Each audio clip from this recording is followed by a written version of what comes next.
Hello viewers, সবাইকে স্বাগতম আমার আইসিটি ভিডিও টিউটোরিয়ালে। আমি এই ভিডিওতে সি প্রোগ্রাম নিয়ে আলোচনা করব। দুটি সংখ্যার যোগফল নির্ণয় করে সি প্রোগ্রামটা এখন আমরা করব। এই ভিডিওতে আমরা দুইটা প্রোগ্রামিং করব, একটি দুইটি সংখ্যার যোগফল, একটি হচ্ছে তিনটি সংখ্যার যোগফল নির্ণয় করে সি প্রোগ্রাম। তবে সি প্রোগ্রামিংয়ের ভিডিও দেখার আগে অবশ্যই প্রথম ক্লাসের যে ভিডিওটা সেটা অবশ্যই দেখতে হবে। আর প্রথম ভিডিওটা যে দেখবে এবং বুঝবে সে গ্যারান্টি দেবে যে দেখা গেছে কখনোই আমার প্রোগ্রামিং ভুল হবে না বা আমি প্রোগ্রামিং পারি বা পারবো। তাই বারবার বলতেছি যে প্রথম ভিডিওটা দেখার পরেই এই ভিডিওগুলো দেখতে হবে। প্রথম ভিডিওটা না দেখে এই ভিডিও দেখার কোনো মানে নেই, কিছু বোঝা যাবে না। তাই শুরু করলাম, আমি দুটি সংখ্যার যোগফল নির্ণয় করা সি প্রোগ্রামটা করব। অবশ্যই সি প্রোগ্রাম করার ক্ষেত্রে আমি প্রথম যেটা ঘোষণা করি সেটা হচ্ছে হেডার ফাইল। তাহলে আমি প্রথম দুইটা হেডার ফাইল নিব, হ্যাশ ইনক্লুড stdio.h, আরেকটা হেডার ফাইল নিব হ্যাশ ইনক্লুড conio.h। অবশ্যই প্রোগ্রামিং রচনা করার ক্ষেত্রে প্রথমে দুইটা আমরা হেডার ফাইল নিব।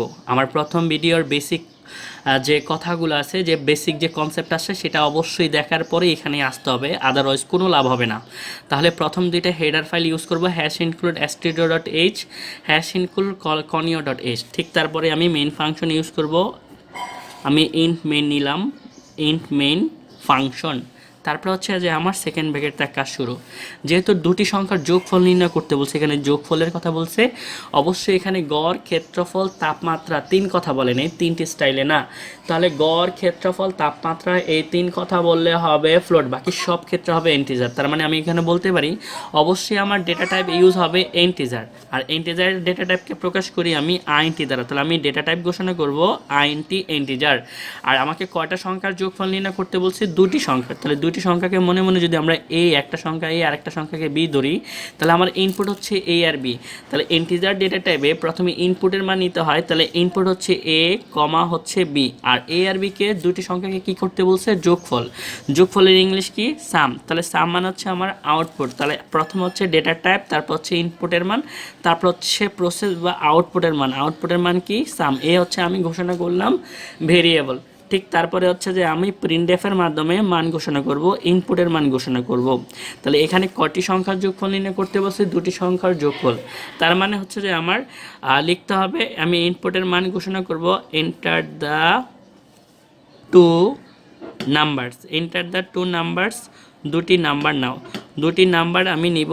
আচ্ছা, এখন আমার প্রিন্টএফের পরে নিতে হবে স্ক্যানএফ। স্ক্যানএফের সাহায্যে আমি কিবোর্ড থেকে ইনপুটের মান নিই। যেহেতু আমার ইনপুট হচ্ছে এ আর বি, তার মানে হচ্ছে আমার ইনপুট দুইটা, আর আমার ইন্টিজার ডেটা টাইপ, তার মানে হচ্ছে পার্সেন্ট ডি হবে। ইন্টিজার ডেটা টাইপের ফরম্যাট স্পেসিফায়ার হচ্ছে পার্সেন্ট ডি, আর পার্সেন্ট ডি ইউজ হবে দুইটা, কারণ স্ক্যানএফ মানে হচ্ছে ইনপুটের মান, ইনপুট হচ্ছে দুইটা, একটা ইনপুট এ একটা ইনপুট বি, তার মানে হচ্ছে পার্সেন্ট ডি হচ্ছে দুইটা। আচ্ছা, প্রথম পার্সেন্ট ডিটা হচ্ছে যায় এর জন্য, পরের পার্সেন্ট ডিটা হচ্ছে যায় আমার বি এর জন্য। ঠিক তারপরে স্ক্যানএফের পরে হচ্ছে যে আমার প্রসেস। প্রসেস মানে হচ্ছে সাম। সাম মানে যোগফল নির্ণয় করতে বলছে। কটি সংখ্যা? দুইটি সংখ্যা, একটা সংখ্যা এ একটা সংখ্যা বি। এ আর বিকে যোগ করলে হয় সাম সমান হচ্ছে যা এ প্লাস বি। যেহেতু আমি এ আর বিকে প্রসেস করছি, এখন আমার আউটপুট হচ্ছে যা সাম, তার মানে হচ্ছে আমি আউটপুট প্রকাশ করব প্রিন্টএফ দ্বারা। এখন আমাকে লিখতে হবে প্রিন্টএফ।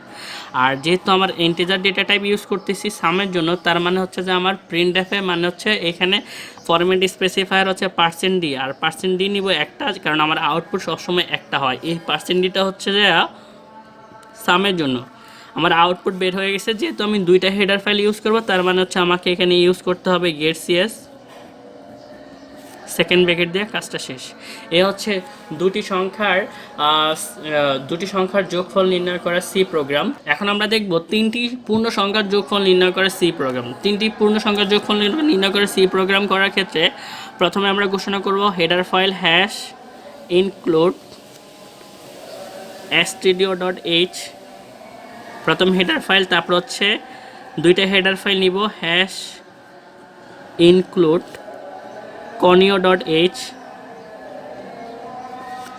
ঠিক তারপরে হচ্ছে যে মেইন ফাংশন, আমি ইন্ট মেইন নিলাম, মেইন ফাংশন সেকেন্ড ব্র্যাকেট দেওয়া শুরু। যেহেতু তিনটি সংখ্যার যোগফল নির্ণয় করতে বলছে, তার মানে ডেটা টাইপ অবশ্যই হবে ইন্টিজার আইএনটি। আর তিনটি সংখ্যা হচ্ছে ইনপুট হচ্ছে A B C, R output হচ্ছে সাম। আস্তে আস্তে আমাদের প্রোগ্রামিংয়ের এফিসিয়েন্সি বাড়তেছে। তাই অনেক জায়গায় আমরা অনেক কথা ইন ডিটেল বলতেছি না, কারণ আমি ইন ডিটেল প্রথম ভিডিওগুলোতে দেখাইছি। আচ্ছা, এখন প্রিন্ট অ্যাপ দ্বারা আমি ইনপুটের মান ঘোষণা করব। এখন আমার ইনপুট হচ্ছে 3টি সংখ্যা, তাহলে এখানে লিখব, আগে ইউজ করছি এন্টার দ্য 2 নাম্বারস, এখন ইউজ করব এন্টার দ্য 3 নাম্বারস, 3টি নাম্বার বা 3টি সংখ্যা নাও। আর 3টি সংখ্যা আমি নিব স্ক্যানএফের সাহায্যে, যেহেতু আমার ইনপুট 3টা আর ডেটা টাইপ হচ্ছে ইন্টিজার, তার মানে হচ্ছে আমার %d হবে 3টা। আমার প্রথম %dটা হচ্ছে এর জন্য, পরের %dটা হচ্ছে বি এর জন্য, পরের %dটা হচ্ছে সি এর জন্য। ঠিক স্ক্যানএফের পরেই হচ্ছে যে আমার প্রসেসের কাজ। প্রসেস মানে আমাকে যোগফল নির্ণয় করতে, তাহলে প্রসেস মানে হচ্ছে সাম সমান 3টি সংখ্যাকে যোগ করলে এ বি সি কে যোগ করলে হয় এ প্লাস বি প্লাস সি। আচ্ছা, এ plus B plus C K যোগ করলে যোগফলটা হচ্ছে সাম, মানে আউটপুট হচ্ছে সাম। যেহেতু আমার আউটপুট বের হয়ে যাবে, তার মানে হচ্ছে আমাকে ইউজ করতে হবে প্রিন্ট অ্যাপের সাহায্যে আমি আউটপুটের মান নিব। অবশ্যই ডেটা টাইপ হচ্ছে ইন্টিজার, ফরম্যাট স্পেসিফায়ার হচ্ছে %d, আর আউটপুটটা হচ্ছে এই %d মানে হচ্ছে সাম। যেহেতু আমি 2টা হেডার ফাইল ইউজ করছি, তার মানে হচ্ছে আমাকে এখানে ইউজ করতে হবে গেট সিএস, সেকেন্ড ব্র্যাকেট দিয়ে শুরু, সেকেন্ড ব্র্যাকেট দিয়ে শেষ। এখানে আমি 2টা কোয়েশ্চেন নিয়ে আলোচনা করছি। তা আজ এই পর্যন্তই। আল্লাহ হাফেজ।